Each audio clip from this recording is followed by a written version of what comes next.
இயேசுவின் ரத்தம் ஜெயம். Praise the Lord my dear brothers and sisters. இந்த நாள்லையும் ஆவியானவர் உணர்த்தின காரியம், தேவ சித்தம் செய்கிறோமா? ஆவியானவர் உணர்த்தின வசனம் தீமோத்தேயுவுக்கு எழுதின 1 நிருபம் அதிகாரம் 2 வசனம் 4. எல்லா மனுஷரும் ரட்சிக்கப்படவும் சத்தியத்தை அறிகிற அறிவை அடையவும் அவர் சித்தமுள்ளவராய் இருக்கிறார். Who will have all men to be saved and to come unto the knowledge of the truth. 1 Timothy chapter 2 verse 4. என கண்மானவர்களே, இந்த இடத்திலே அப்போஸ்தலனாகிய பவுல் தெளிவாக எழுதுகிறார், எல்லா ஜனங்களும் ரட்சிக்கப்படவும் சத்தியத்தை அறிகிற அறிவை அவர்கள் பெற்றுக்கொள்ளவும் அவர் தேவனாகிய கர்த்தர் சித்தமுள்ளவராய் இருக்கிறார் அப்படின்னு இந்த இடத்துல குறிப்பிடுகிறார். நாம் இன்றைக்கு தேவனுடைய சித்தத்தை செய்கிறோமா? நம்ம கொஞ்சம் யோசித்து பார்க்கணும். அதாவது இன்னைக்கு எல்லாருக்குமே தேவனுடைய சித்தத்தை செய்யணும் அப்படின்னு எல்லாருக்குமே இஷ்டம்தான். ஆனால் மேக்சிமம் என்ன சொல்லுவாங்க அப்படின்னா, தேவ சித்தத்தை எப்படி பிரதர் நம்ம தெரிஞ்சுக்கிறது?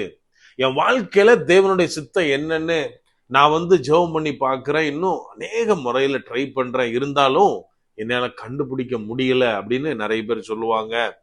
இன்னும் கொஞ்சம் பேர் என்ன சொல்லுவாங்க அப்படின்னா, அவங்க செய்யற காரியம் எப்படி இருக்கும்னா, அவங்களோட எந்தெந்த வேலைலாம் பாசிபிலிட்டிஸ் இருக்கோ அந்த வகையிலெல்லாம் அவங்க ட்ரை பண்ணுவாங்க. ஒரு காரியத்தை அவங்க மாம்சத்துல, அதாவது ஃபிளஷ்ல அதை ரீச் பண்ணணும், அதை செய்து முடிக்கணும்னு ட்ரை பண்ணுவாங்க. எல்லாம் ஃபெயிலியர் ஆகி அவங்க ஒன்றும் முடியாம நிக்கிறப்ப சொல்லுவாங்க, என் வாழ்க்கையில ஆண்டவர் என்ன சித்தம் வச்சிருக்காரோ அது நடக்கட்டும் அப்படின்னு பிலாசபி பேச ஆரம்பிச்சிருவாங்க. என கண்மானவர்களே, நம்ம இன்னைக்கு எந்த மாதிரியான கேட்டகரியில இருந்தாலும் சரி, இங்க அப்போஸ்தலனாகிய பவுல் எது தேவனுடைய சித்தம் அப்படின்றத தெளிவாக குறிப்பிடுகிறார். அவர் சொல்றாரு, பூமியில் இருக்கிற எல்லா ஜனங்களும் ரட்சிக்கப்படணும். இன்னொன்னு காரியம், அதாவது சத்தியத்தை அறிகிற அறிவிலே எல்லாரும் வளரணும். இதுதான் தேவனுடைய சித்தமா இருக்கிறது அப்படின்னு தெளிவாக எழுதியுள்ளார். ஆனா இன்னைக்கு நம்ம அநேகர் என்ன நினைக்கிறோம் தெரியுமா? நான் ஆசீர்வாதமா இருக்கணும், என்னுடைய கையின் பிரயாசம் ஆசீர்வதிக்கப்பட்டிருக்கணும், இதுதான் தேவனுடைய சித்தம். ஒரு கிறிஸ்தவன், இயேசு கிறிஸ்துவை சொந்த இரட்சகராக ஏற்றுக்கொண்டவன், பாடு இல்லாம போராட்டம் இல்லாம வாழ்க்கையில மேன்மையான நிலைமை அடையணும், மற்றவர்களுடைய கண்களுக்கு முன்பதாக அவன் ஒரு ஐஸ்வர்யவானா இருக்கிறது தான் ஆண்டவருடைய சித்தம்னு அநேகர் பேசுறத நம்ம கேட்டிருப்போம். என கண்மானவர்களே, அதாவது அதுக்காக கிறிஸ்தவ கஷ்டப்படணும் அப்படின்னு அர்த்தம் கிடையாது. நம்ம வசனத்தை நல்லா புரிஞ்சுக்கணும். இஸ்ரவேலை ஆசீர்வதிப்பதே கர்த்தருக்கு பிரியம் அப்படின்னு நம்ம வாசிக்கிறோம். அது பிரியம்தான், சித்தம் கிடையாது. இந்த இடத்துல அப்போஸ்தலனாகிய பவுல் தெளிவாக கர்த்தருடைய சித்தத்தை குறித்து எழுதியுள்ளார். சரி, கிறிஸ்துவை குறித்த அறிவு எல்லாத்துக்கும் எப்படி வரும்?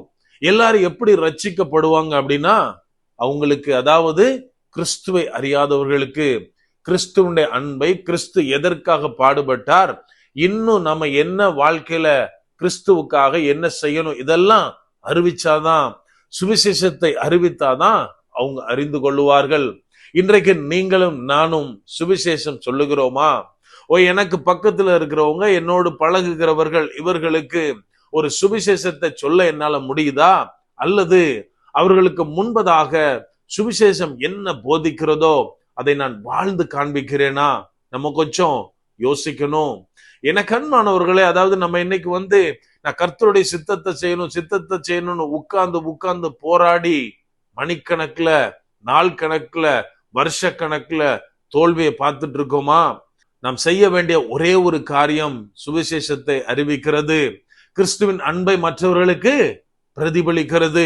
இதை நம்ம எப்ப செய்ய ஆரம்பிக்கிறோமோ வசனம் நம்ம வாழ்க்கையில நிறைவேறும். அதாவது கிறிஸ்துவை, அதாவது சுவிசேஷத்தை முதலாவது தேடும்போது, தேவனுக்குரிய காரியங்களை தேடும்போது, இந்த பூமியில நம்ம எதெல்லாம் வேணும்னு நினைக்கிறோமோ அது எல்லாம் கூட கொடுக்கப்படும். சோ நாம செய்ய வேண்டிய காரியம் அவருடைய சித்தம். அவருடைய சித்தம் என்ன அப்படின்னா, கிறிஸ்துவுடைய சுவிசேஷத்தை அறிவிக்கிறது. அப்படியே கண்களை மூடுவோமா?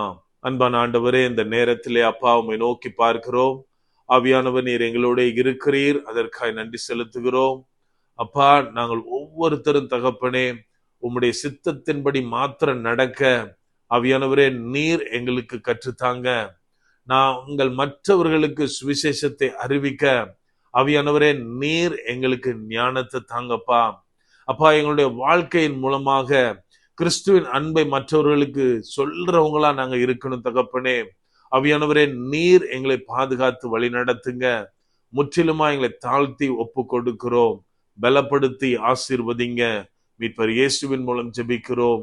ஜெபம் கேளும் எங்கள் நல்ல பிதாவே. ஆமென். God bless.